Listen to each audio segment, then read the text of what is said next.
Hey, what's up, everybody? Just a quick announcement before we jump into this episode. You're going to hear this announcement for the next 3 weeks. I apologize for not getting an episode out in a while. I know that I said Starship Troopers, but my buddy and I have been kind of struggling to schedule time in together to get it done. Just we're both very busy right now and just haven't been able to lock in. So I'm going to be dropping a couple of episodes that were originally put on the Patreon each week until I get them caught up. So I don't know if it'll be in this order, but you're going to hear this opening on each one of them. So Enemy Mine, Predator, ET. So if you're hearing this, it means these were ones that were originally on the Patreon. I didn't go back and edit them. They're as they were put up on the Patreon. So if they feel a little different than the normal formula, that's why. And we'll get back to sort of the regular scheduling after this. Cool. Thank you. Hey, everybody. Welcome. Eighth time. Yeah. I'm glad you're counting.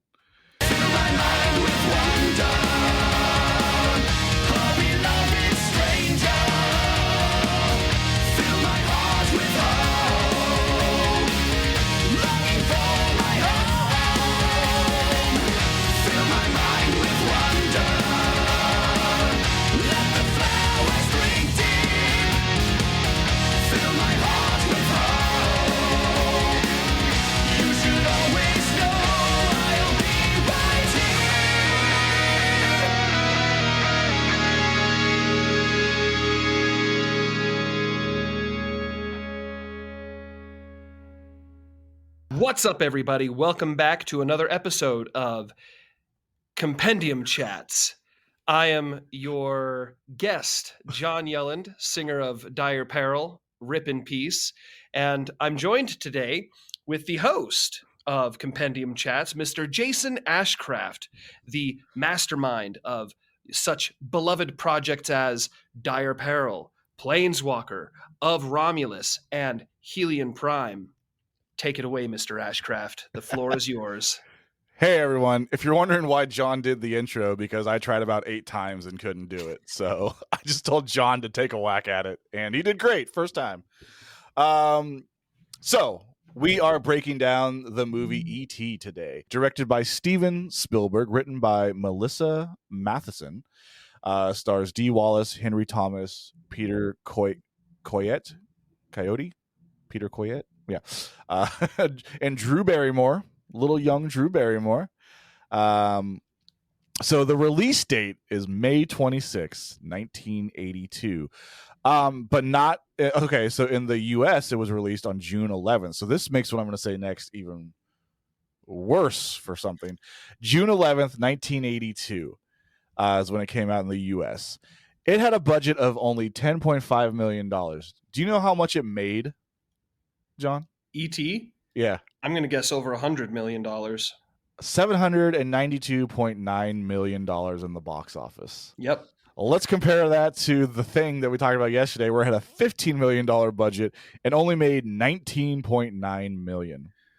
Oof. But it makes a little... They both came out in the same month. The Thing never stood a chance. Yeah, I forgot that they came out in the same month. And E.T. came out first. Yep. It's family friendly. It's cute. And then right after. So not only are people like, oh, I've done the alien thing. This is no longer new. But my expectations now are my headspace is in like cute little lovable alien. And then. Yeah. Like just that number difference, 792.9 million. Whew. Buddy. Oof. So our summary, a little shorter than The Thing, but it tells the story of Elliot, a boy who befriends an extraterrestrial dubbed E.T., who is left behind on Earth. Along with his friends and family, Elliot must find a way to help E.T. get home. Even the summary is a lot simpler than The Thing. Like you said, just it really is a kid's movie, man. Like the innocence of E.T. and it's just like, hey, we got to help this little alien get home. That's it, and yeah, but I rewatched the movie after a long time this morning before our podcast, and it was a lot of fun, man. And I actually have a lot of thoughts because, like, man, this is a movie that really didn't rope me in till the last half, but when it comes in, there's a lot of things in this movie they do that I thought were really well done, really unique, and it's probably why the movie is what it is. And I don't know if maybe certain things I noticed are why, but there's some, and I even talk about it here in the beginning, but there's even some things that I really appreciated that they do that I thought was a really nice twist, especially for then, right? And so before we kind of jump in, any opening thoughts yourself on this movie, John? Well, I think the first and most important question to address before we dive in is, how many times did you cry? I got choked up once. Oh, yeah? Yeah. I haven't seen this movie literally since I was probably like 13 or something. I cried 3 times when I watched this movie the other night. It was so good. Here's what we got to do. I want you to tell me each part that you cried. I'm not going to tell you my part because unless we get past my part, and I want to see if like one of the same parts hit us the same. So the first one is where no. When we get okay. Yeah. So when we get to the part, tell me like, oh, this was the part that got me, and then I'll let you know if it got me as well. Gotcha. Otherwise, if we pass it, I'll tell you. Yeah. So jumping in to the movie starts off. You're good old up in the forest, right? Every UFO event happens in the forest. It's just it makes sense. Not going to land on a big city, right? Movie opens to the scene, this lit up UFO.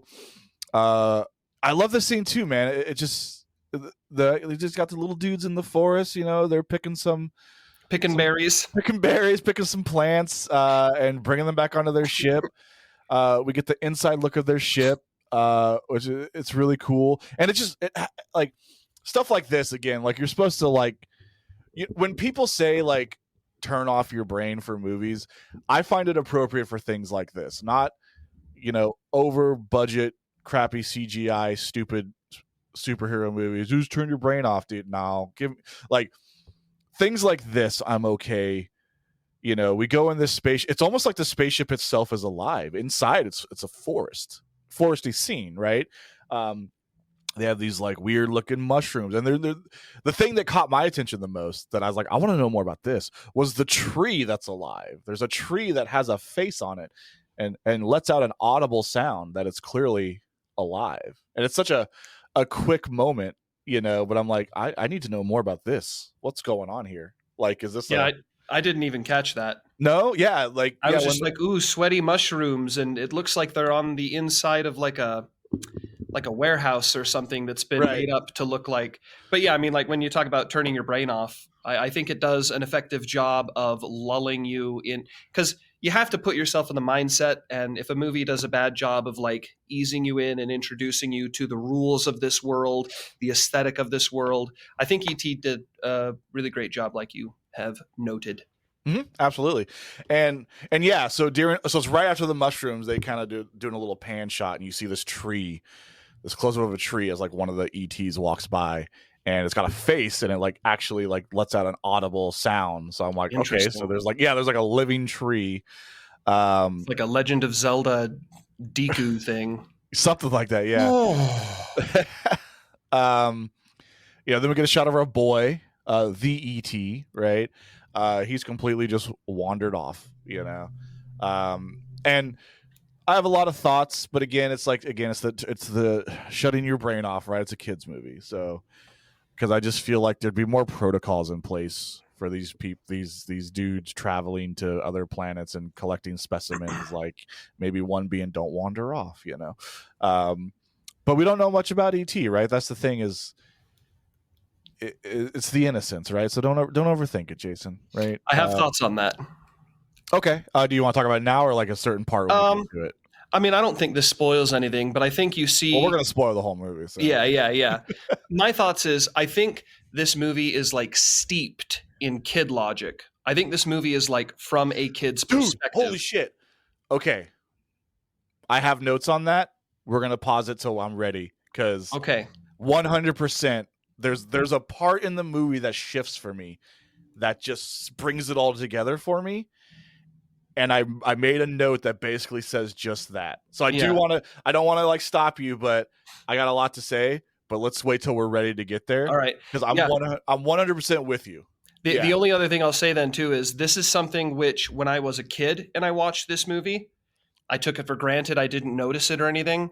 But watching it this time, I was like, that's interesting. Oh, that's interesting. There's no such thing as like more than 2 or 3 coincidences. And I think it's definitely intentional and part of the structure of the movie.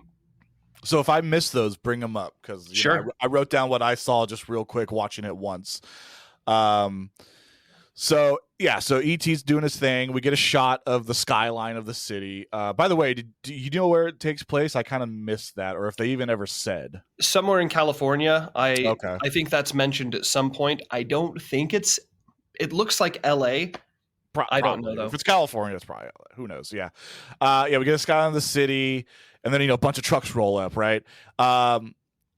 And so this kind of goes to what you were kind of saying, but again, like later it really becomes apparent. The trucks roll up, and I said they did a really good job with this because as a kid that scared me, right? You never get a look at the humans. All you see is like their feet, their silhouettes, the flashlights. Like they're meant to be scary. They're the bad guys coming, and they did a good job of painting that. And as a kid, it worked for me personally. Like, oh no, they're going to get ET, right? Mm-hmm. So he's kind of hiding, and then all the chests start to light up, right? His heart starts to like pulsate red, and I think that's how they communicate because all of them do it. But that gives his like spot away, right? And so all the dudes catch on. Oh shit, there he is, right? So ET, books it out of there. And we focus on this dude and his keys. I've called him Mr. Jingle Keys, or I changed his name up quite a bit for it, but the Jingles man, he'll become very important in the movie because this is the primary scientist that we interact with later on, right? We don't know that yet. I know, but yes, but they make a good point of the whole movie to like focus on this guy, and he's where I have thoughts that. When it all came together, that's why I know we're going to spoil things, but for the sake of it, for how I felt watching this movie, when his character comes together, dude, that's when it sold it for me. Like, that's when it was like, I was like, this was so well done. And now I see why this movie, and again, maybe as a kid, I didn't get that, but now as an adult, I'm like, oh shit, that was awesome. But we'll talk about that when we get to it. But I love Mr. Keys is all I'm going to say. So the ship pieces out without ET, right? They're like, they don't even like, they're just like, nah, fuck it. Like later, dude. Like, I feel like the ship itself wasn't in immediate danger because they were like chasing ET, but they didn't really seem to give him a chance to get back. They just kind of took off, So now our boy's sad and he just kind of walks off to the skyline of the city, right? I guess, what are you going to do? Yeah. So now we cut to the house, right? We start to meet more of the human side of the characters. So great opening, by the way. I just love that opening. You get that, that feeling of abandonment, dude. It was done really well. Abandonment. Put a bookmark in that word. Yeah. All right. I'm gonna forget, but I will. Yeah. I'll keep it. Feel free to jump in anytime. Like if I start to move off to something, and like I said, if there's key moments that I didn't catch that you did, let me know. So he walks through the skyline. Then we get to the next scene of the boys playing. I assume is D&D. It is, yeah. Yeah. Okay. So playing D&D, and our main antagonist, Elliot, right? Who he's trying to play and he's asking to play. Mike, his older brother, is playing. And he says, ask one of the other boys, and they tell him, like, go get the pizza, and then we'll let you play, So, again, we're just setting up the characters of the boys, right, at this point. And what's Elliot's last name? I don't actually remember. I didn't catch it. It's Taylor. Oh, Elliot E.T. Taylor. E.T. Nice. Good catch. See? Yeah. Another bookmark. Yep. Okay. Yeah. You're going to keep these mental bookmarks. So I love it too because they like go wait for the pizza and then they're like giving him orders of what to put on the pizza. So I'm like, is the pizza ordered or is he just going to go wait for the pizza that's coming? Because he can't get more pepperoni if the pizza's already on its way, right? But anyways, small little things that I ask about. But he gets the pizza, he's heading back, he hears a noise, and he calls out for Harvey, who's their dog. And I just laughed because there's such like a teenage boy moment that they cut to real quick, like just showing the boys playing D&D, and the mom's like bending over into the oven or something, and one of the boys is like going to like poke her ass, and Mike's like, "Hey, stop!" I didn't catch that. Yeah, I just laughed because I'm like, dude, I that's such a I would have done that at a friend's house, like like such a fucking teenage boy shit. Yeah. And it's for me, I love thinking of like little scenes like that in movies because for the most part, every scene serves a purpose. So it's like just to pan back to that for 2 seconds and then like why, again, just boys being boys, I guess, Yeah. Little teenage dirty minded boys. So anyways, so he hears a noise and he walks up. So here's what I'm gonna do actually, because I'm like getting lost in my train of thought. So I'm gonna delete as I talk. So we'll obviously cut this. All right. Nice. That'll be my marker. There you go. So yeah, Elliot continues to hear some noise, right? He goes out. I wrote garden at first, I wasn't sure, but they refer to it as a tool shed, but it looks like a garden shed to me, but whatever. He goes out there, and because he hears the noise, he sets he doesn't set the pizza down yet. I guess he doesn't. I don't know. Because he's got a baseball mitt and baseball in his hand, So he throws the baseball in there. So now that it's funny, because now that I'm thinking back to it, I guess the mitt must have been on top of the pizza because I'm like, how did he throw the baseball with a glove on and the pizza? And I'll explain that in a second because he throws the baseball into the shed and it gets thrown back at him, right? This part scared the hell out of me as a kid. Really? This part and when they come back to the tool shed, every shot that was with the tool shed scared the bejeebies out of me.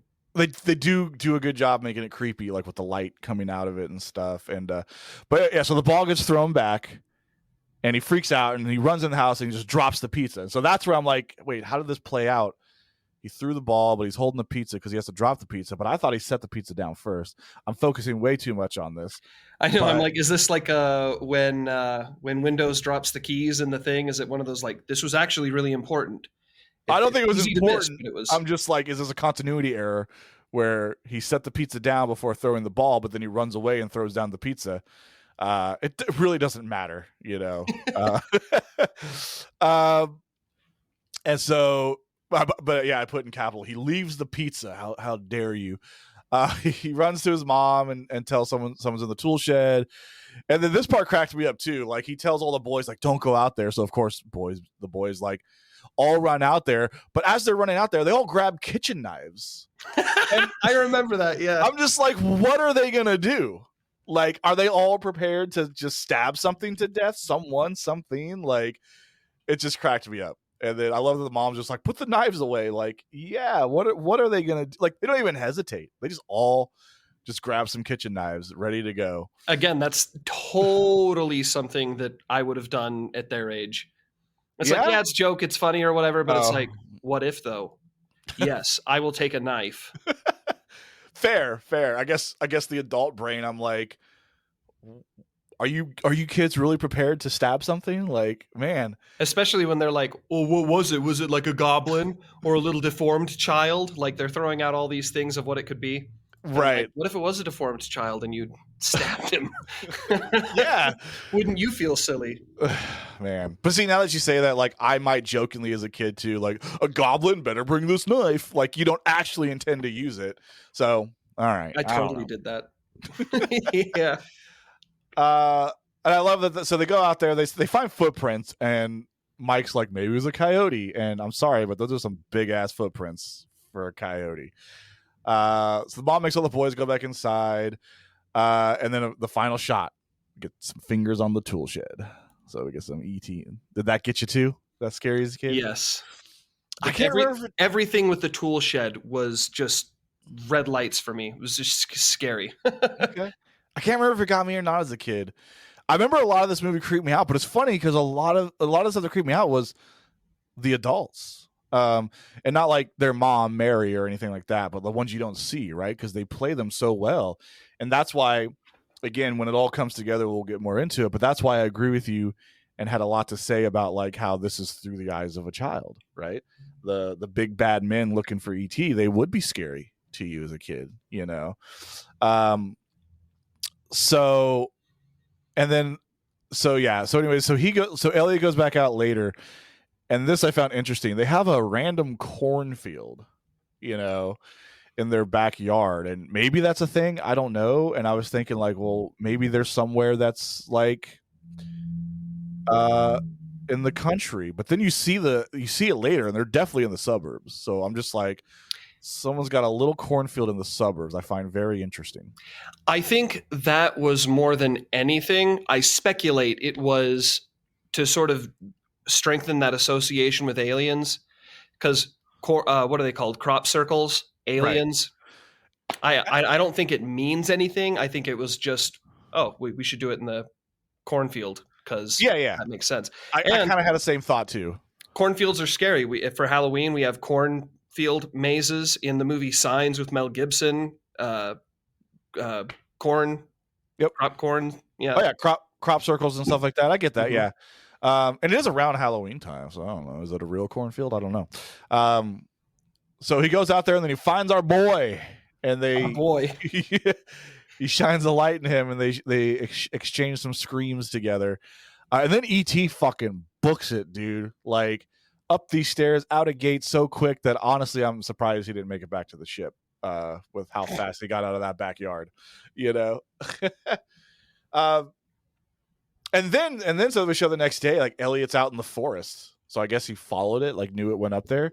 And already he's dropping Reese's Pieces, which, you know, I don't remember that as a kid. I remember as a kid, he's dropping them like to the tool shed kind of, you know. So it's like, for me, it's like, again, kid logic, right?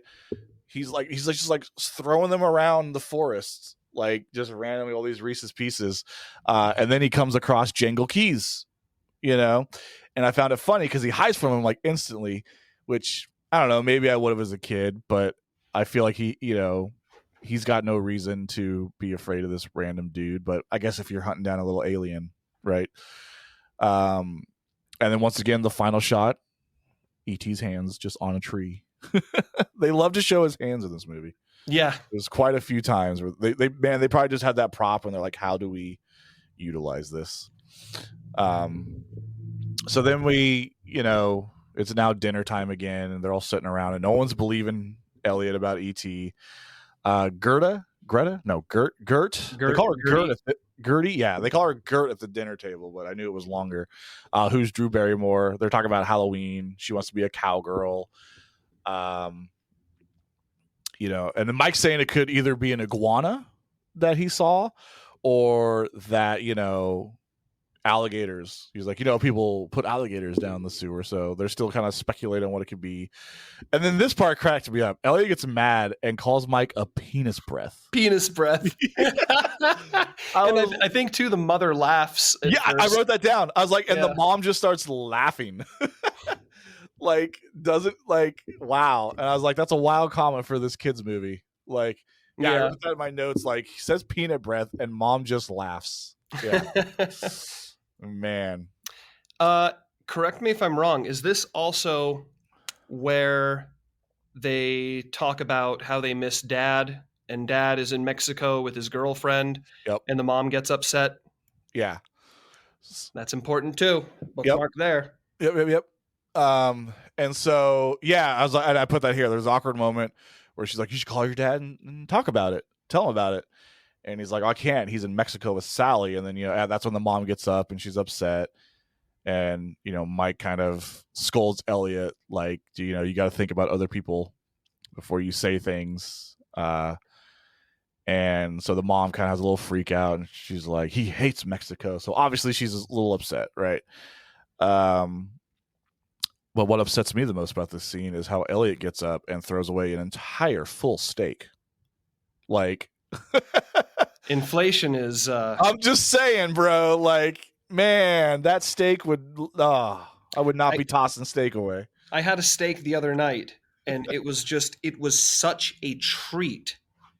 Yeah. I would never just throw away a steak. He just gets up mad and like goes to the sink, starts cleaning his plate. I was like, "There's a full steak on there, bro." Yeah, no. Times have changed. Times have changed. I think something else happens in this movie where I bring that up too. Yeah. Oh yeah. We'll get to it. But there was another thing that happens. And I'm like, yeah, that wouldn't fly now. So Elliot is now outside. He's like falling asleep on this chair in front of the shed, you know. And he wakes up, he gets up, and ET's just right there in the doorway, like, "Hey, what's up?" You know. This is the one that really scared me. Really? Okay. Yeah. ET's just standing there, and he's like, "Yeah." Oh yeah, he like runs up on him. Yep. Yeah. I remember I was a kid. So the first nightmares I ever remember as a human being was nightmares about ET. And I remember the one dream that I still remember is I was hiding in the closet and I was looking through because it was like a slatted closet, or it was like a pantry or whatever. And I was looking through, and ET, like a bunch of ETs, had eaten my parents. Oh no. And they were like standing around in the kitchen, like talking to each other. And I was holding onto a broomstick, like watching the ETs hiding, hoping they didn't find me and eat me. That was the first nightmare I can ever remember. That's a gnarly nightmare. Yeah. Glad you didn't get eaten. Yeah. And so it's actually funny because you imitated that very well. And I wrote here in my notes, I was like, ET is basically just a pug in space. That's what this scene made me think of. Like, because if I remember right, he does breathe like this. Like, yeah, he does. Yeah, and then like the way he's running and he's all scrunched up, I was like, this is just a pug in space. That's all. Yeah. He comes up to Elliot, gives him a handful of Reese's Pieces, best friends forever from then on. Like Reese's, if you want to make friends, just give them some Reese's Pieces. That's what the message of this movie is all about. So now Elliot's like setting a trail of them, or if you want to get little aliens to your room, Reese's Pieces, because now he's setting a trail, and leading to his room, and they get in there, starts exploring things again, more hand shots, like when he's grabbing things off from the from the desk and everything. So, and then they have this cool, they have this moment, they start imitating each other. I forget what the first movement that Elliot does, but he like scratches his nose, and then ET scratches his nose. So Elliot starts to like do a bunch of other things. And here I actually wrote down, like, I put the question mark, and you might have caught on to this. So at this point, like during all this, all of a sudden Elliot gets like just tired as shit, and he like backs up and passes out in a chair. And obviously as this movie goes on, there's a connection between the two, right? So it's like, this where that started. Like I was like, obviously there's supposed to be some meaning to this, but I didn't catch it. So what were your thoughts on this scene? I don't know, because I've seen like full on schizo film analysis of this that contends ET is a figment of Elliot's imagination and ET does not actually exist. Having seen the movie again fresh, I think it's just ambiguous. I think there's a good case to be made that ET is not real in this, but I think you could say that, speaking literally to like the narrative of the film, I think they might have imprinted during their encounter in the cornfield. But then to the point of like ET isn't real, it's like, why does ET wander into the suburbs, into the tool shed, run away, and then like there's this inexplicable connection between Elliot Taylor, ET, and the alien ET. So I think a lot of it's ambiguous. I don't think Spielberg was like, ET doesn't actually exist and all of this is a metaphor. But I think a lot of that naturally slipped in because this movie is about divorce. And that's not That's not theory crafting. That's not hypothesis. Like, Google it. Spielberg has confirmed that this movie was very inspired by his own parents' divorce, and so, um, Yeah. I, yeah, And to touch on that, there's scenes without Elliot present, like where Gertie is talking to ET, like, we'll get to that. But so there's scenes where people interact with ET without Elliot there, like Elliot's at school, yeah. So fun theory, and again, it's fun to theorize with movies, but I think at its core, it's just a fun alien movie for kids. I think it works on both levels. Yeah, Absolutely. But I think, like, if you ask Steven Spielberg himself, he would be like, no, E.T.'s real. yeah, and Yeah. I would agree. I'm Yeah. just saying that I think there's a lot to say for that perspective, because there are things that line up for that. Right. But like I said, having watched this fresh, I don't think it comports, if that's the right word, to everything.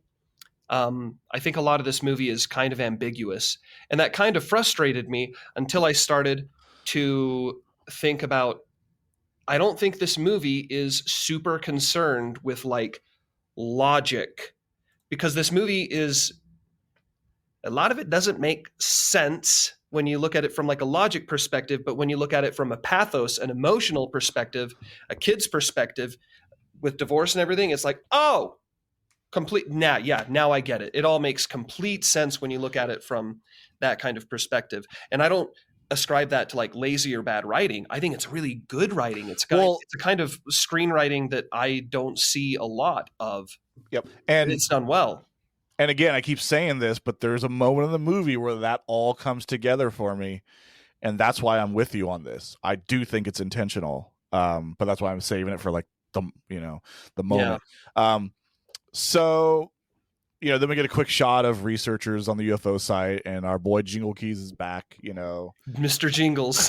He finds the Reese's Pieces, and then it sounds like he eats one. By the way, like, even the subtitle says crunching. Yeah, I'm like, bro, you just find some Reese's Pieces on the ground. How long have those been there? In the forest, and then you eat them, But sure, science stuff, right? Elliot is pretending to be sick then so he can stay home, and then this part's funny. Like, Mike is backing up the car for his mom, and he's not doing a good job, right? He totally, like, bumps into their wall, goes into the dirt. And then, the mom leaves for work and tells Elliot no TV. I'm like, that's fucked up. Okay, like, Mom. Yeah, but it's just funny too, because, like, why? If your kid, I mean, he's pretending to be sick, but if your kid's home sick, it's not a punishment. Why can't he watch TV? I don't know. I just thought it was an interesting, but it's funny too, because thinking about, like, things back in the day, I feel like I recall, if I was sick of my grandparents, it was kind of the same. Like, oh, you're sick? Well, you're too sick to watch TV. Like, it was always a weird thing that older people had in their head of, like, well, if you're sick, then you must just be, like, no TV for you. Like, but why? It's a I think it's distraction. Funny when I think it's funny when the brother, Mike, I think his name is, when Mike comes back, the first thing he says, if I remember right, is like, "How you doing, faker?" So the brother knew. The brother knew it was up. Yeah, of course. So at this point, he's trying to, communicate with ET, keeps repeating his name, not really happening. Shows him things around the room, Coke cans, some Star Wars toys, his fish, and some Pez. So I have a comment about the Star Wars toys later that we'll kind of get into, that, like, made me think of something. But he goes to get food. Harvey the dog comes in. Him and ET are not feeling each other. They're not feeling it. They start barking at each other, or ET screams. And then I didn't catch this, or I thought I did, but then there's so Elliot's downstairs getting food. ET opens an umbrella and, like, freaks him out. And then Elliot freaks out downstairs, but there's no way, like, he heard it. So I'm like, was that another one of their, like, moments of, like, ET got spooked, so now I'm spooked, right? I don't know. Yeah, I don't know. And that connection there's stuff that doesn't make sense to me, which I'm like, all right, whatever. It's just a fun. There's times in this movie where I'm like, oh, this is just a fun kids movie. Right. Yeah, exactly. Yeah, exactly. So Mike comes home from school, right? He's got his football gear on, and he said something that just like cracked me up because I was like, I feel it, dude. He just like opens the fridge and he's like, nothing but health shit. It's like super pissed, like all this healthy food. Yeah, so Mike's teasing Elliot like, oh, would you find your goblin, blah blah. And then this is when he swears him to secrecy. Yeah, and what does he say he has to call him? Like, I didn't write it down. The superior. Yeah, basically power, like superior powers. Oh, like, I have superior power. Yeah, is that a D&D thing maybe? I play Magic, everybody. Sorry. So yeah, he's teasing him. He turns around, he sees ET, and before he even gets a moment to process it, Gertie comes running in and fucking just starts screaming. And this is when first time we see ET's neck grow. Right? Yeah. And they kind of scream at each other. They hide in the closet because mom comes home. Elliot meets them in the closet, and I just love how he's casually like, "I'm going to keep him. I found him. Like this is my pet now." And then he tells. I like too how Mike, because Mike has her in the closet, and like I have older brothers, and so I know that like allegiance, you never know. Like if you confide in your brother, it's like, I don't know, maybe they'll just tell mom anyway. I don't know, that might be different experience for everybody. So I just thought, but I also know that sometimes it's like, no, my brother's got my back, period. So I thought that was neat that like, yeah, he was sworn to secrecy, but like, was he really? Like, right, whatever. So I just thought it was cool that he was on his side and he was committed to getting their sister on board as well. Yeah, absolutely. Showing the unity between the kids. I think that was really great. Yeah. And I mean the way that the siblings are played out in this movie is done really well, and they're all great characters. So also I noted that Mike is wearing a sweet ass Space Invader shirt during this whole part. So hey, another Dire Peril nod. See, look at that. It's like they knew. So Jingles and crew are back. They're getting closer to the houses. So this is just kind of showing that like they're catching on to where ET is. So they kind of flip back and forth in the movie quite a bit to the people kind of like hunting him. But again, I love it because like always we see the keys, we see the lower bodies. They're these forces. They're not people. Like they're the bad guys. They're trying to get ET, So Gertie is heading into Elliot's room and she grabs these plants that are dying. Obviously the plants become symbolism later in the movie, but I still think that was a funny, like just kid thing. Like, I'll take these plants, In the room, ET is just munching down on some grub, dude. He's just eating. They're showing maps of the globe. They're showing maps, the globe, like, hey, we live here. They're trying to figure out where ET's from. That's where ET like points out the window. Then they get a map of the solar system. So they're kind of putting it together that like, ET's not from Earth, right? He does something with food where it kind of starts to go up in the air, right? And so this is where they first show these got like these telekinesis powers. I didn't quite catch what he was supposed to be showing there. I assumed where he's from, but it was kind of unclear like what exactly we're supposed to be seeing. I don't know if you caught that exactly, or if he was just like, look what I was. Do. As that was happening, I was expecting it to be like, because it's been so long since I've seen it, I was expecting it to be like this planet here or this solar system, like to give some clear indication. And it, if I remember right, it doesn't. It's just like, ooh, they're floating, and it might look because then they get like a solar system. Yeah, but no, exactly. The main thing I remember is just ET pointing out the window saying home. Right. Or he points out, but yeah.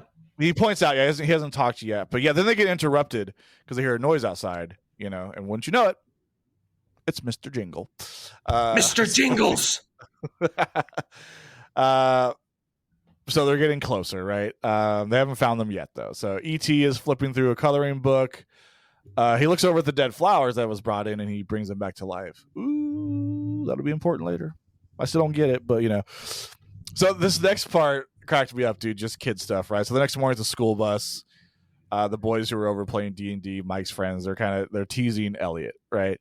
And they're asking, "Where's your goblin?" And Elliot just telling everybody except I guess Elliot trusts kids, and maybe that's part of the whole kid logic thing, because he tells all the kids no problem. He's like, it wasn't a goblin, it was a spaceman. And I love that the one boy makes a Uranus joke twice, which I thought was funny, because to me that's such a teenager thing to do. Like, when you feel no one heard your joke, you gotta say it again just to make sure. Then Elliot and one of the other boys, they start. I had to look these up. Maybe they're D&D references, but they start Siren Serpums and Zero Charisma. They start like, "You're Sirens Serpums, you're Zero Charisma." Like, these are insults they're throwing at each other, which means like big nothing and like no passion for life, is what I found on Google. So I don't know. Yeah, those were the insults they were flying. At school, E.T. is caught drawing at school, Elliot is caught drawing a photo of E.T. While this one girl's like just giving him like the googly eyes, and then he looks back at her and she looks away. So clearly and by the way, I love this chaotic scene that's about to happen. Like, so much goes on.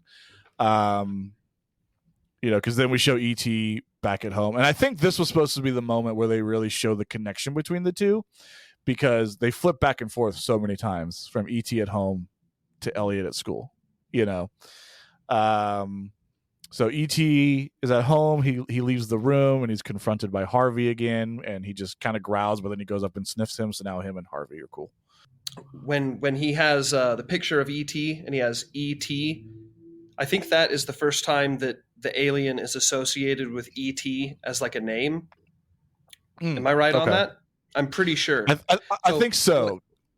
What I think happened is Elliot heard extraterrestrial ET, and then he wrote ET. Yeah, that makes sense. Because I feel like there is a part in the movie where they finally call him ET. So I didn't actually catch these like little quicker moments myself. Yeah. So I love ET goes to the fridge. Harvey's following him. He grabs some potato salad. And he's like, "Fuck," he's not feeling it. I personally love potato salad, so I don't know what ET's on.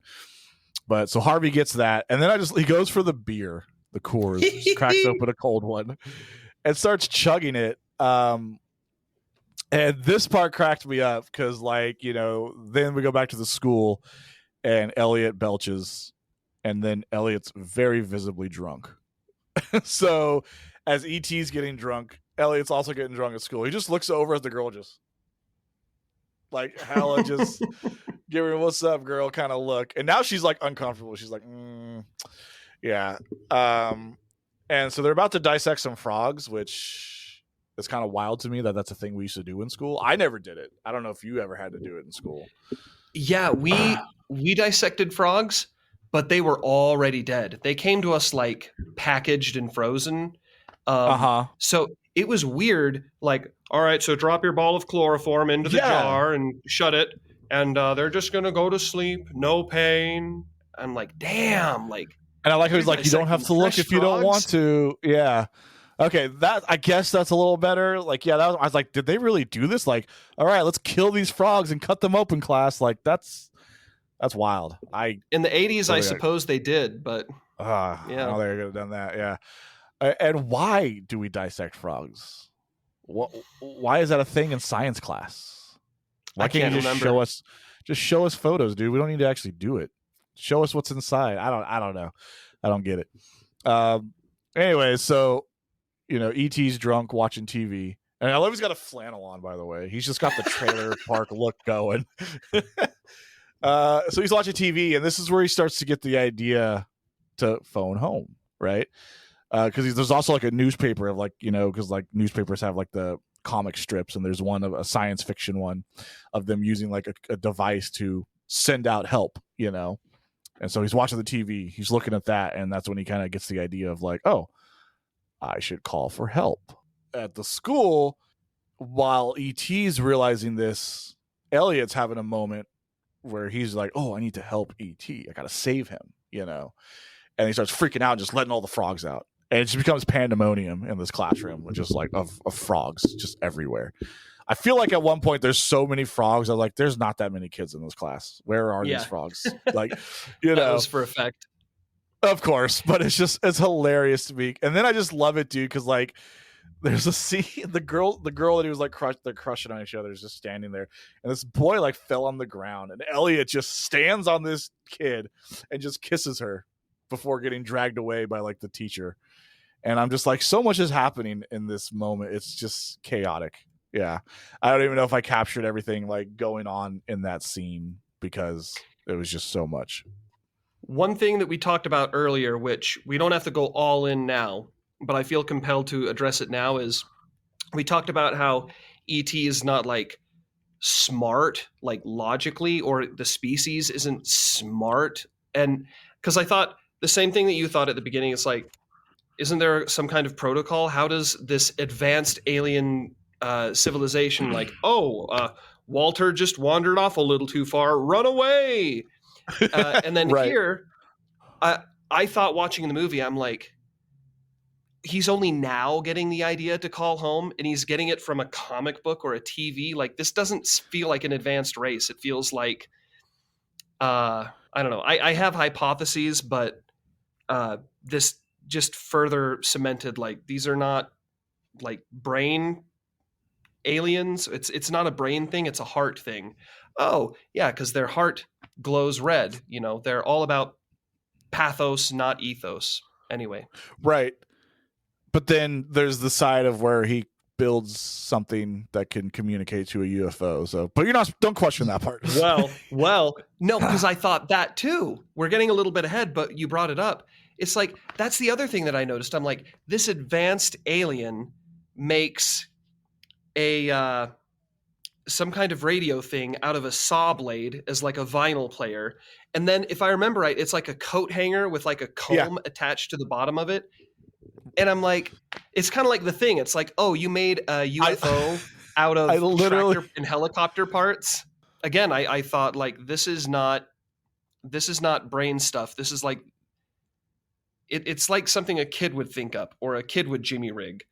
This is not an advanced alien. This is a kid, you know?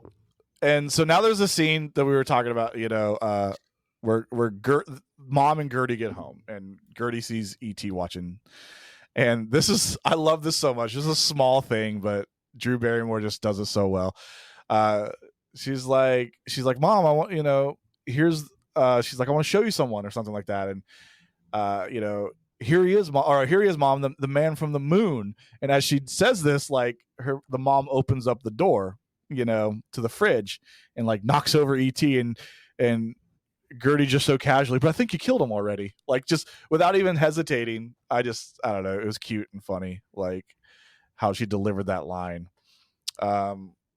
Anyways, Mom, you know, in typical comical cartoony way, the mom somehow, even in her peripheral, doesn't notice this thing in her house, even as he's making sounds running by her, right? So there's the whole like cat and mouse. They don't see each other, but you know, Mom gets a call that Elliot's drunk at school, and she's like looking at all these open beer cans.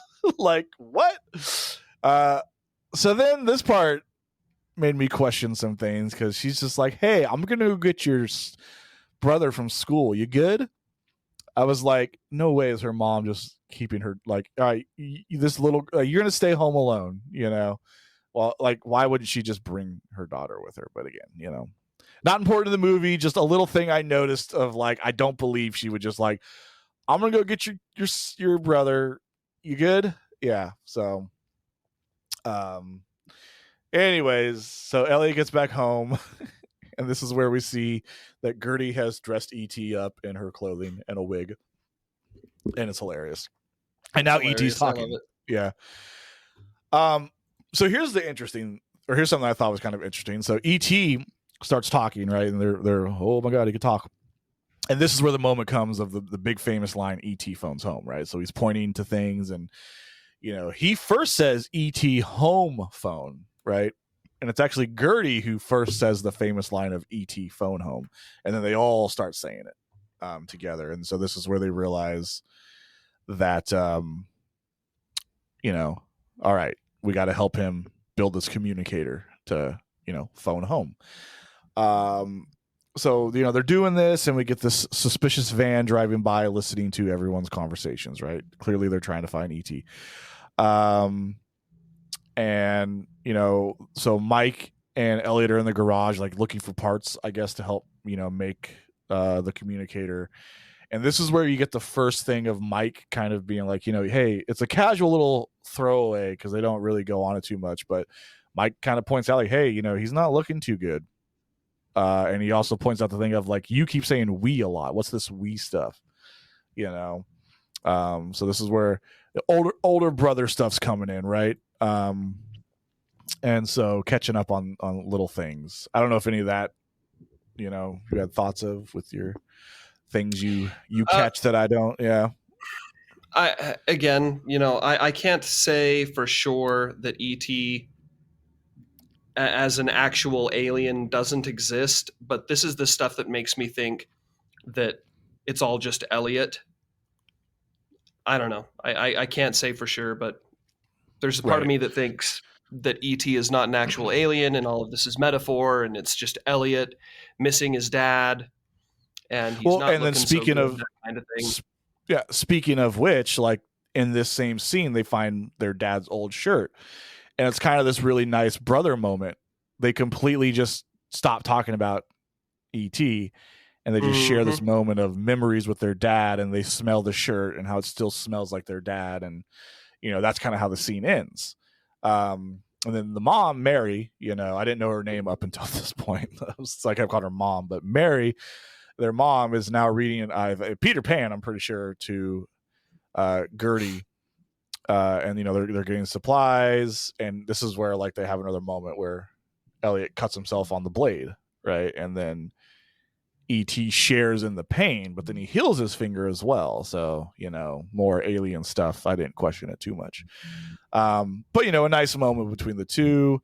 And then those same flowers that E.T. brought back to life are slowly starting to die again, that we show as they put the phone together. The boys wonder, what he's feeling. And then Mike says another comment where he's worried about his breathing. He's kind of like, his breathing kind of funny. So this was an interesting thing to me. And again, like, I think I touch on a little more, but with Elliot and ET, like Mike is noticing these things, and Elliot just keeps being like, I'm gonna take care of him, it's fine, like, but it's like he's ignoring the signs of like, yo, ET needs some help that you can't give, but again, the older brother's seeing it, so that could, I don't know, could be argued with the metaphors that you guys are talking about, where everything you're saying is just like, yeah, the older brother is noticing that Elliot, E.T., needs help. Okay. Yeah, exactly. But Elliot is not. Elliot is so focused on like, I'm not going to share this pain that my parents are divorced. I'm going to just keep it here. I'm going to take care of myself. Right. Oh, I'm getting goosebumps. This movie is so sad. Yep. It's really so is beautiful. Then we get to it's Halloween night, right? And this is where it's all coming together for them. And this was a part where I thought was like a funny thing. Like, you wouldn't see this in a movie now. Mike is arguing with his mom because he wants to go as a terrorist for Halloween. I didn't catch that.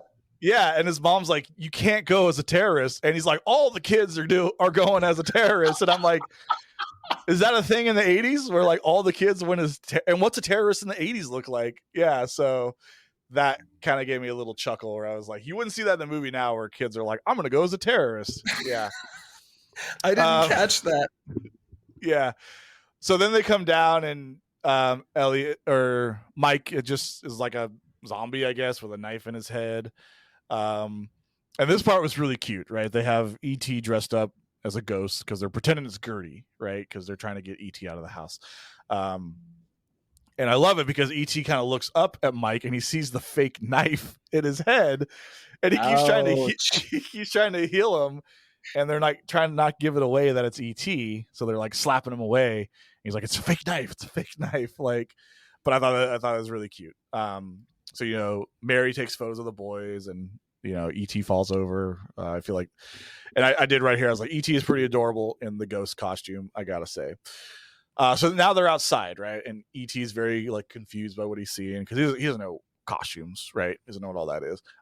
So here's where I wanted to talk about the Star Wars toys, right? Because everyone has this theory when he sees Yoda and he tries to follow Yoda and he says home, and he's like, and then of course there's the E.T.s in the Star Wars film, so everyone's like, oh, it's in the same universe.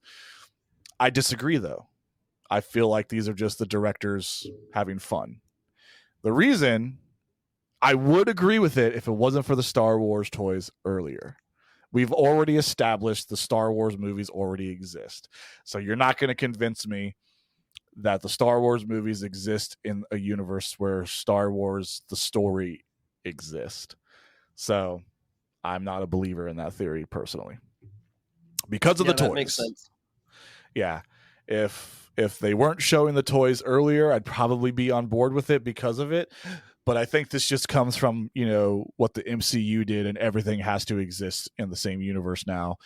And I'm like, no, these were just the directors having fun, So yeah, and another example of that I think of is, if I remember right, and I'm pretty sure I do, in Predator 2, near the end where they're in the Predator spaceship, you'll see a xenomorph skull on the wall. Mm-hmm.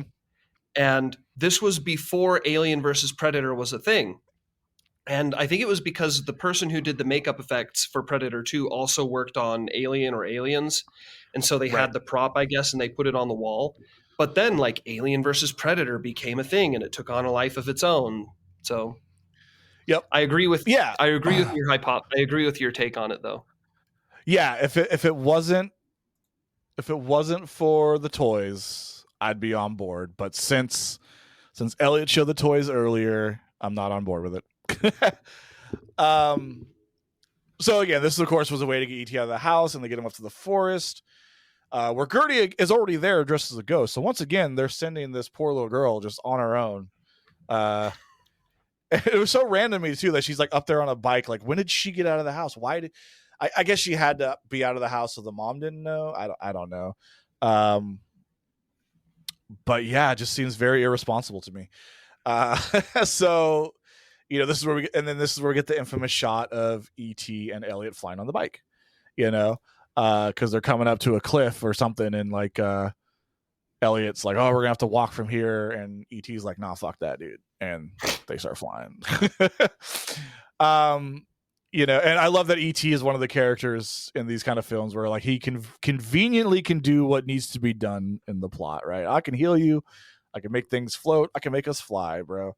But I did see that Empire magazine called the Elliot and E.T. flight to the forest one of the most magical moments in cinema history.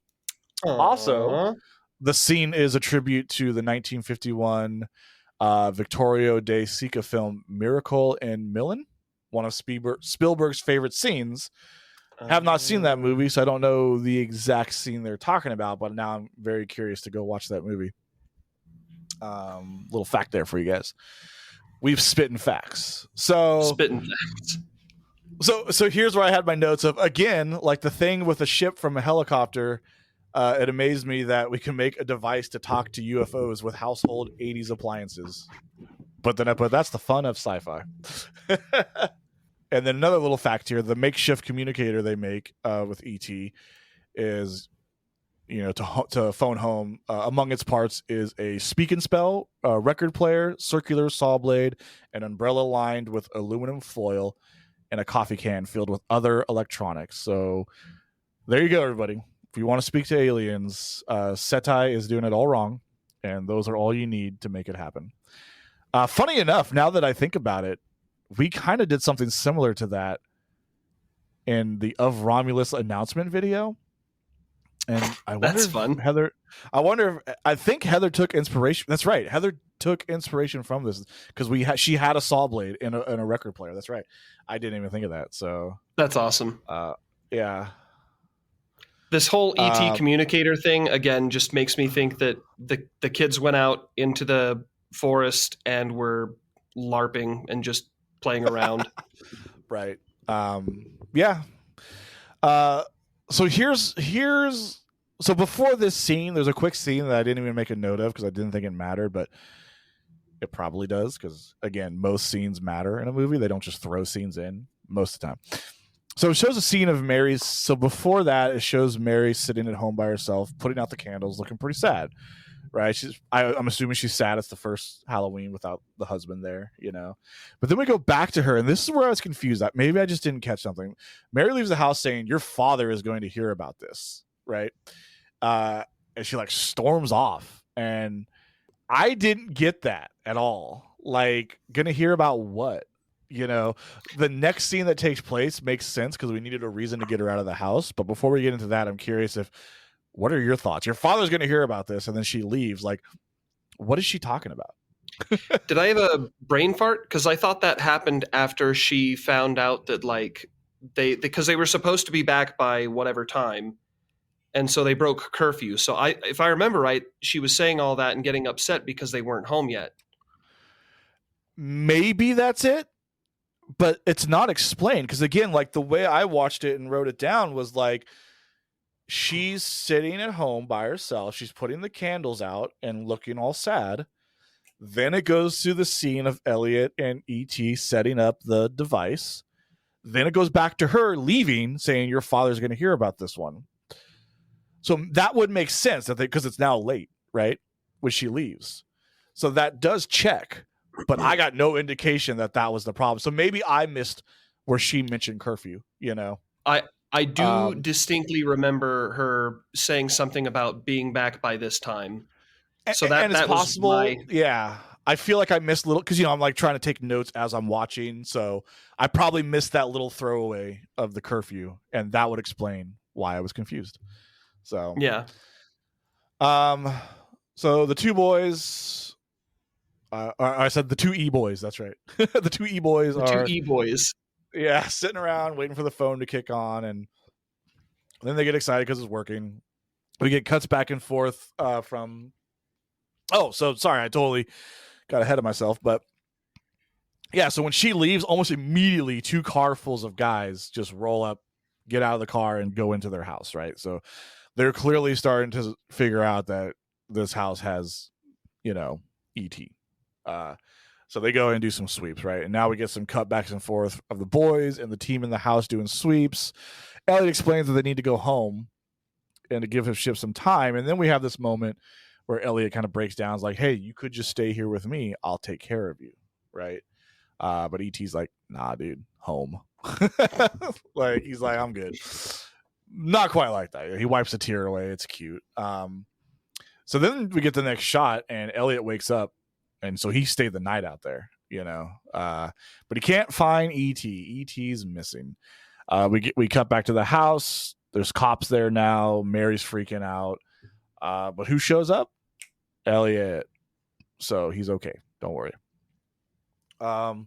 Tells Mike to go looking for him. You know, Mike books it on out of there. And now we're in like this high speed chase scene. That was another funny thing to me in this movie is like Mike just instantly knew he's being followed. When for the whole movie he's had no suspicious reason to think he was, but he like instantly knew. Then it becomes a little obvious, but you know, he manages to get away from them. He finally finds ET at a riverbank, and I just thought it was, and he's not looking good, by the way. He ain't looking very good. He's looking pretty shitty. But this moment kind of cracked me up because there's just this random cute raccoon right next to ET just chilling, you know. And he runs off when Mike gets there. So then we cut to the. Go ahead.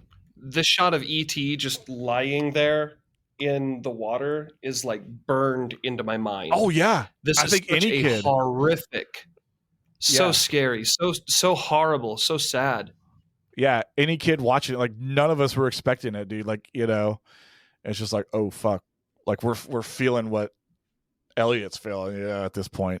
And see, so now we're kind of getting to the point of the movie where it all changes for me, and we'll start talking about why and my thoughts and the shift in tone they do. I don't want to get into it yet, but what to me it was like, oh, well done, team. You know, because again, this whole movie we're building up Mr. Jingles and the team as these bad guys. They're the scary guys. They're trying to get ET right.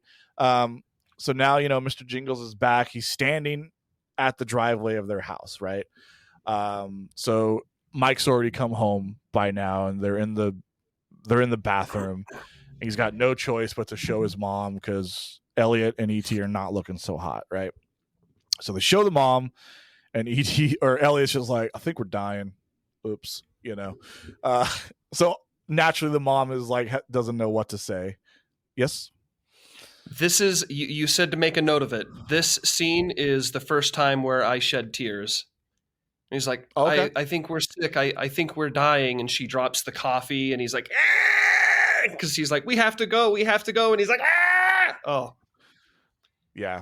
Hey, so those sad. are lyrics. Yeah. We'll talk about that in the bonus episode, everyone. But so no, this part didn't get me.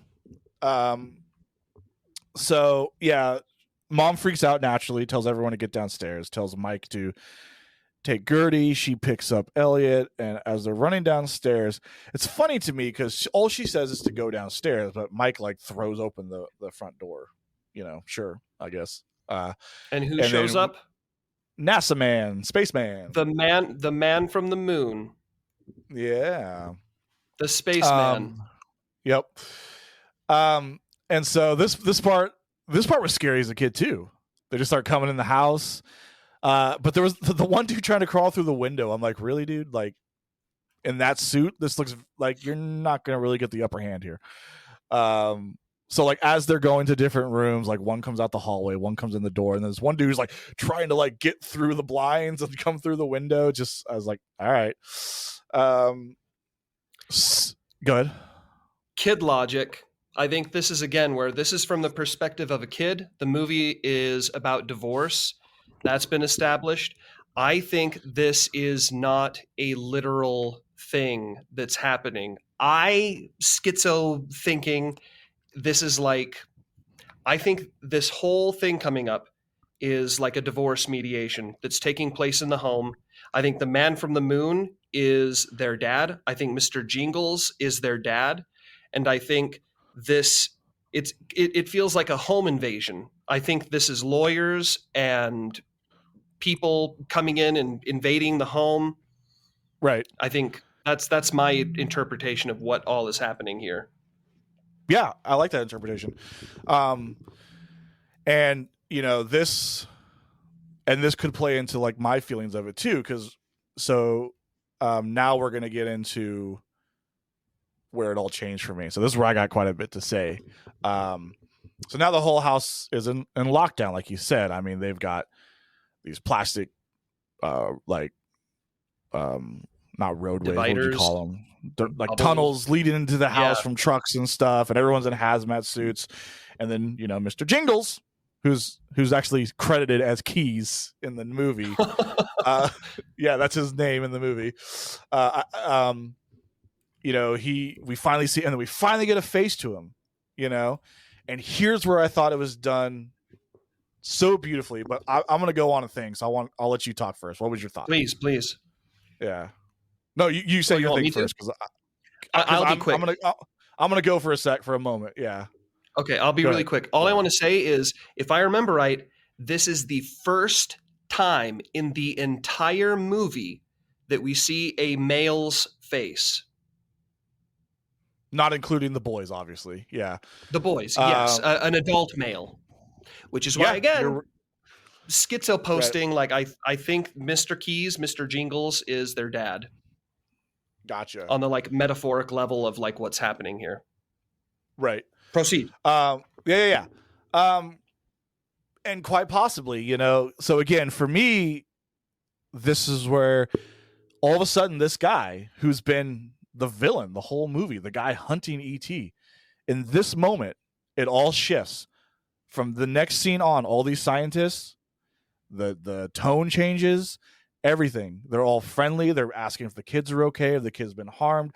They're talking about they're asking fascinated. They're fascinated by ET. Oh, he could teleport. He can pick things up with his mind. Like they're asking all these questions, and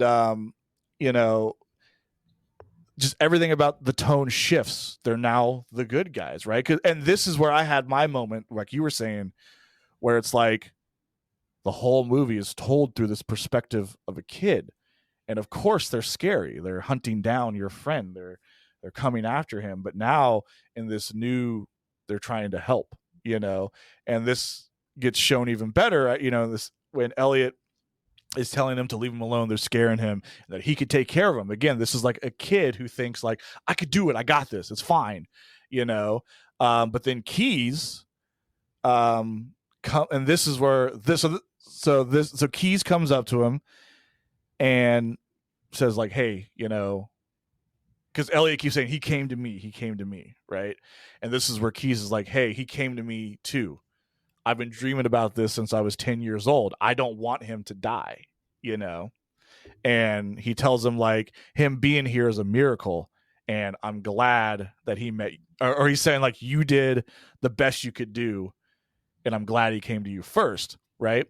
So now this whole movie, this guy we're afraid of is like, he's the same. You know what I mean? He's like, I'm you. I want to help him, Yeah. This is the other part I cried. This got me. This is the part that got me, dude. Yep. Like, because I think, listening to the whole speech, I was like, fuck. Yep. This is the one that got me. Yeah. Go ahead. No, I just, I have these ideas. I know they're kind of crazy. And like I said, I don't think even Spielberg was intentionally making like a meta layer for this. So E.T. is E.T. The story is Alien, go home. I get it. But so much of this, I don't know if it was happening through Spielberg unconsciously, even though he did say that he was making this movie about like divorce. So I think there was a lot of this emotional baggage that was getting like flushed out of his creative system into this movie. Every time he talks with Mr. Jingles, his dad, it's like through not every time, but like it's through like a veil, And that shot is beautiful, by the way, where he has like the helmet and like you can see Elliot in there. Yep. Yeah. Oh man. Yeah. No. I'm getting a little choked up now, but it feels like when a parent leaves the household. I don't know if your parents are still together. My parents got divorced, but then later they got back together, so that's awesome. But it's like you only interact with your parents through, or whatever parent you are not staying with, through like a phone or through, I don't know. Back then it would have been a phone. You have this like disconnection from your parent. In this case, his dad. So right. Yeah.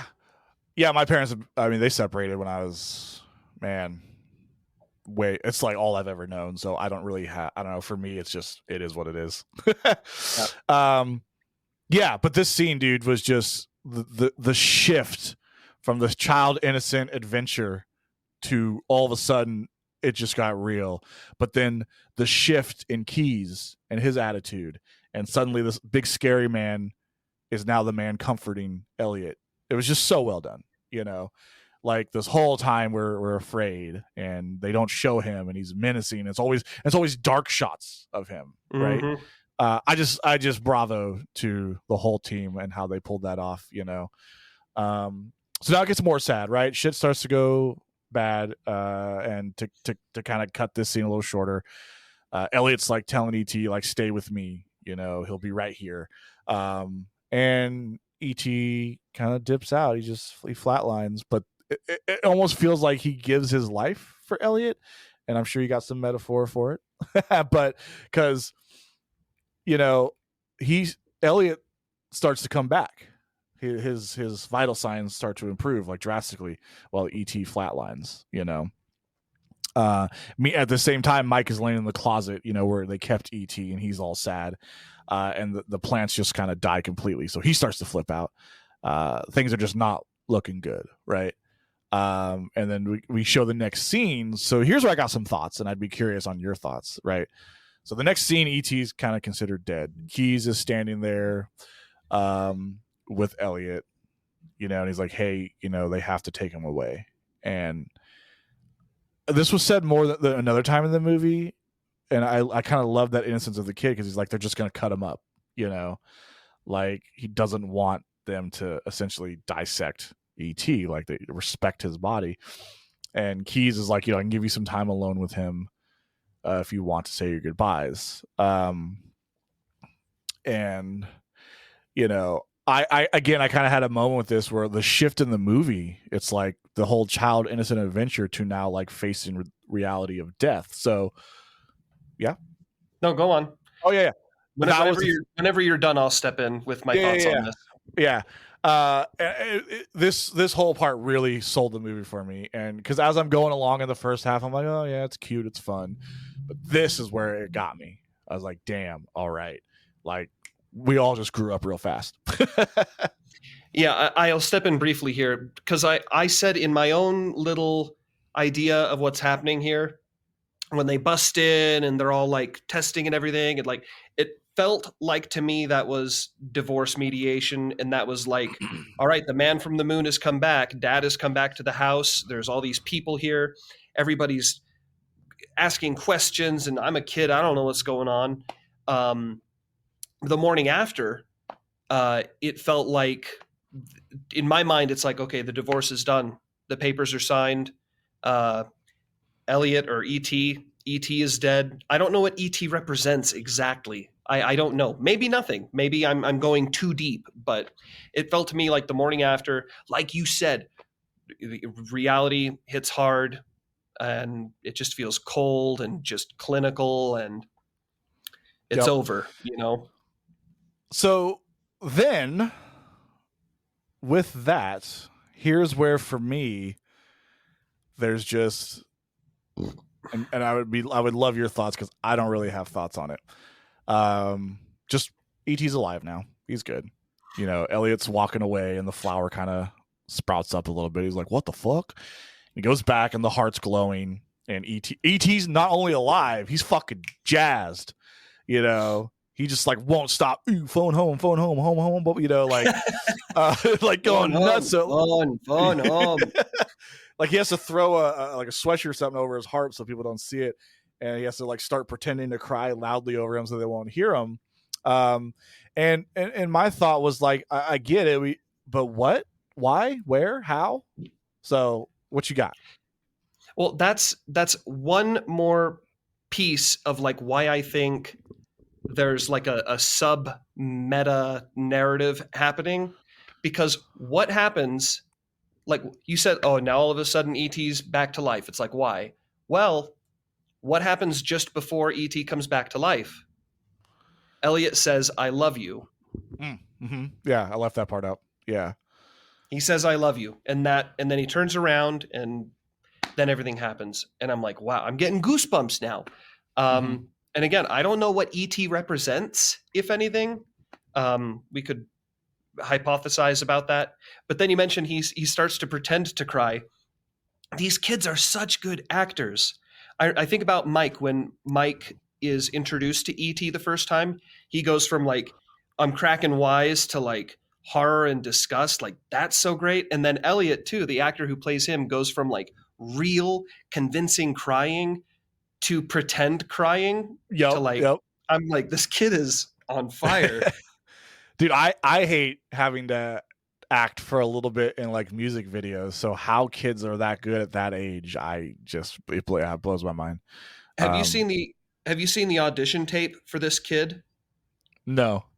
The audition tape for the kid who plays Elliot, it was like, the scene was something like, the government wants to take your dog and you have to convince the government not to take your dog.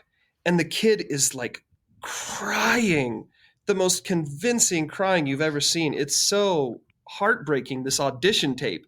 And then at the end of the audition, somebody says something like, well, I think you got the job. And then he starts smiling. And I'm like, you son of a bitch, you're crying. And now all of a sudden you're like smiling and happy and stuff. Like, you got me with your acting. You tricked me. Right. Yeah. Look up the audition tape. I'm sure it's on YouTube. It's really, really, really good. Okay. Yeah, I'll check that out. So yeah, then now we're back to kid adventure, right? You know, so Gertie kind of goes up to her mom and is like, did they leave yet? And mom's like, what?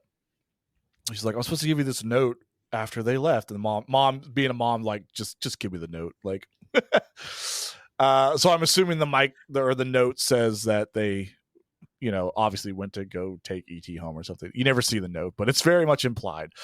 And then Mike and Elliot steal the van that ET's in, right? I love this part too, because like, first off, Elliot's walking up to it, and like these two scientists walk past him. They don't say a thing, as this kid walks, the kid, not just a kid, the kid walks onto the van.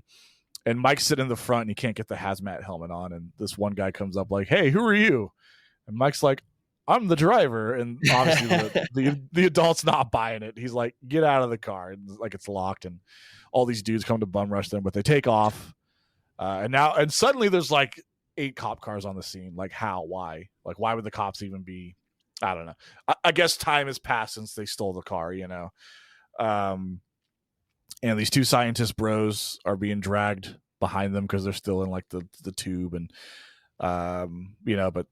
Elliot makes short work of them. You make it sound like he killed them. He makes short work of them. Yeah, he cuts he pulls out the things that are holding the tube on, and they go flying. Mike tells his homies, because everyone's watching the house at this point, the neighborhood, because who wouldn't with all this stuff going on? And I love it. He's just like, "Get your bikes and meet us at the park up the hill." And they're just like, "Hell yeah, fuck yeah, dude, no questions asked, let's go." So they're up there. They get ET on the bike. The cops roll up and they're gone. I love too, like they're all running up with guns, and the mom she's like, "No guns, they're kids." I'm with you, Mom. Like, what are these cops doing? Are they about to pop some kids? Funny note, in the 20th anniversary version or something, they digitally replaced the guns with like radios. And I'm glad the version I saw did not have that. Apparently Steven Spielberg later like denounced that, saying that like, no, it's important that kids realize there's actual real danger out in the world. And so I don't think the radio version is in circulation anymore. Let's hope not. Right. So they get to the park. Oh yeah, so they're all on bikes now, right? All the kids are just like, "Whoa, shit, an alien! Let's go." And so the cops are pursuing them. And I love how one of the kids are like, "Let's split up." And to me, I'm like, in this particular situation, I don't feel that matters, because are the cops not going to pursue the bike with the alien? It's pretty obvious. I had that same thought. It's the only one with the thing in the front. Like, yeah. So I'm like, yeah, go on, dude. Later, Also, I don't know what the point of the other boys were. They don't really do anything but ride with them. So I don't know. It's a cool shot. As a kid, it was a cool shot, right? All the kids rolling up on their bikes, and you want to do that. You want to be the one to save the alien. So, now we're rolling up to the end of the film. They get to the spot where they all fly off again. ET does his magic, and they get to where they sent the signal, and the ship's like already there waiting. Like the lights just come on, and here we go. Right. There is a shot of of all the kids standing there and the UFO coming down. And that shot was very dated to me. Like it was very like obvious. Yeah. Something else too that I noticed that I didn't notice when I was a kid is when they do the other flight and all the kids on the bicycles take off. You'll notice, I don't know if it's claymation, but it's stop motion. When the kids are like bicycling in the air, like it's stop motion. I never noticed that as a kid. I didn't notice it this time. I'll have to check that out. Yeah. So they'll get up there, and I love that it's back down to Gertie, Mike, Elliot, ET, right? The original 4, and the OG. The OG. They get their moment. I love how he says "be good" to Gertie, right? She taught him how to say that. I love there's the moment Mike's not sure what to do, so he like goes to like pet his head, and ET's like, I like how ET stretches up his head to be more on his level too. Oh yeah, I didn't catch that, but yeah. So they get their moment, and then of course Elliot gets the big goodbye. I love this moment too, because it's like ET says come, so he's like actually offering Elliot to come with him, and then Elliot says stay, and once again I'll take care of you. I think he says it again in this part. And then I cried here too. So I didn't cry here, but yeah, the finger thing happens, and he says ouch. So I think that's just and he says I'll be right here, and holds it up to there. And ET takes the flowers, that have been like a symbolism in the whole movie, and he gets on the on the ship, and this really cool shot. Or we're not there yet, but I love the dog Harvey is here for some reason. Of course, everyone's here. Everyone. And I love how Harvey jumps up on the ramp. Like it looks like he's about to go in, and then he's just like, nah. Like he's like, never mind. And go ahead. One thing I'd like to say here too that I didn't notice as a kid, but once I saw it, I could not help but notice it. Is so ET's like, but when they're doing the hug, ET and Elliot, ET's arm goes down here. It's like ET's arm goes down out of frame, and then there's these two arms that are just like rubbing his back. So I don't know if he had one guy or like one person on each end, just kind of like rubbing his back. But it's like, for the way ET was positioned, it's like there's no way his arms are that long. They had somebody out of camera, like rubbing Elliot's back and doing the hug thing. Funny. But there are actually some CGI in this, and again, this movie had $5 million less than The Thing. But obviously the effects in The Thing are used a lot more. But this isn't about The Thing. So, anyways, there's a really cool shot of ET and the door closing to the ship, right? And the movie just kind of ends with everybody there looking off, and everyone's excited, and there he goes. There goes that boy. So it's funny too, because like, you know, you were talking about how Keyes is representing of the father, because for me in this ending shot, I had like a note where I was like, hey, Mary's about to get Mary and Keyes about to fucking hit it off. So I took it as her finding like new love, but I didn't watch the movie with the perspective of the divorce side, which I did read is a big inspiration for it. So like, I know you're not wrong there. But I took the more happy ending of like, you know, I took it as like, hey, she's going to start dating this scientist guy, and then they're going to grow up and Elliot's going to get to see ET again, you know? So, well, I mean, if your interpretation were correct, then that would be more happy, and the Mr. Jingles would make a good dad, you know? The only other thing I would say here that really resonated with me is I read about how like Marvel movies, they would basically start the editing. I forget exactly everything about it, but basically it's like they have the Avengers theme song, and then like the music was whatever. Like the music is just kind of placeholders, and like the music isn't a huge big thing. But I was really struck by how the ending of ET, the music, it's almost like everything, it's like the film was edited to the music, because the music is like perfect. It's operatic. It's I just thought it was so interesting. The pacing seemed a little bit long, but then when I realized in my mind, it's like, oh, they are editing this to fit the music and not the other way around.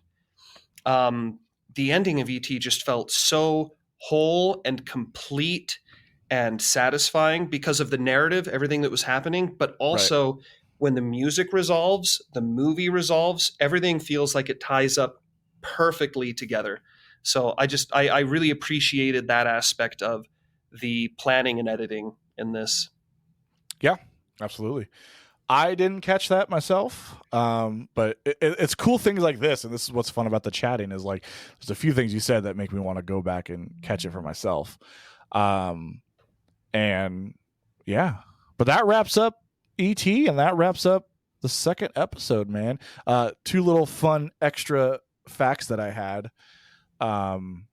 There was a proposed sequel. So in July 1982, they wrote a treatment for a sequel to be called ET2 Nocturnal Fears. And it was going to have Elliot and his friends get kidnapped by evil aliens and attempt to contact ET for help. But Spielberg decided against it. He felt that it would ruin the innocence of the first one. And the whole thing of ET isn't about the home. It's about getting, you know, it's the travel, not the destination, or whatever they say, you know. And so he felt like turn it into more of this like space adventure thing just wouldn't be what ET is, you know. And I don't know, I'm glad for it. I think a sequel maybe could work, but not getting kidnapped by evil aliens, because now it turns into this whole alien, you know, like, oh, there's the evil good. Yeah. I think that was 100% the right call to not make a sequel. But unfortunately, they actually did make a sequel. Are you talking about the commercial? No, they made a sequel to ET. Did you not read about this? No. No, it's called Mac and Me. I don't think I know what that is. You don't know it? Oh, man. For those watching, if you know Mac and Me was a really cheap, really terrible movie that came out after E.T. that was trying to cash in on the cute alien thing. And it's like riddled with product placement. It's terrible. It's a terrible movie. But there's this running gag. If you Google Conan, what's his name? Conan O'Brien, Paul Rudd.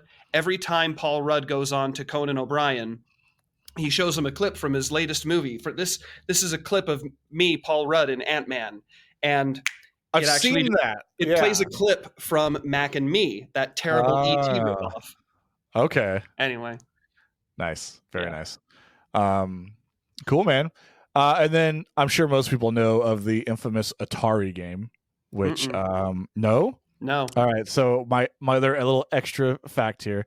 So Atari produced a video game based on the film for the Atari 2600.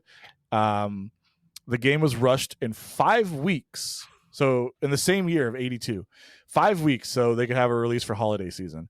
It released Christmas 82. The game was critically panned, with nearly every aspect of the game facing heavy criticism. It has considered to be one of the worst video games ever made.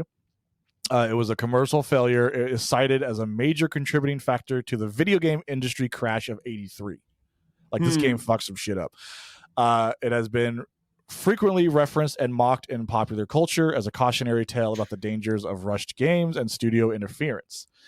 Also, it was initially deemed an urban legend that reports from 83 stated that as a result of overproduction, because they thought, because with how big the movie was, they're like, oh shit, this shit's going to make bank. So they produced so much. And because of so many returns and millions of undersold cartridges, they were secretly buried in New Mexico landfill and covered with layers of concrete. So this was an urban legend for the longest time. But in 2014, diggers were hired to investigate the claims, found out to be true. So they found many ET cartridges with other video games. So yeah, it did so poorly that they just buried what they couldn't sell. They're like, fuck it, get it, and just called it a loss. So interesting. Yeah. The only little factoid I have, aside from what we've already discussed, is I found out apparently M&M was approached as a company to be the little breadcrumb that Elliot leaves. But M&M turned it down, thinking that E.T. looked too grotesque and it wouldn't resonate with kids. He's not cute or anything. But Reese's Pieces picked it up and said, yeah, we'll do it. And so they used Reese's Pieces in the movie. And subsequently, Reese's Pieces sales went through the freaking roof after this movie. So Reese's Pieces had the last laugh. How about that? Yep. Well, John, thank you again, man. 2 episodes in 2 days. I appreciate it. I'm looking forward to the other ones, but it's great to revisit these movies. A lot of these movies I haven't even watched since before we even did the album. So same. It's cool to go back, rewatch them, to sort of revisit the album in a different way. But it's been fun, man. So I'm glad you were part of the first 2, man. So yeah, thank you for being here. And in about 30 years, maybe we'll talk about DP2.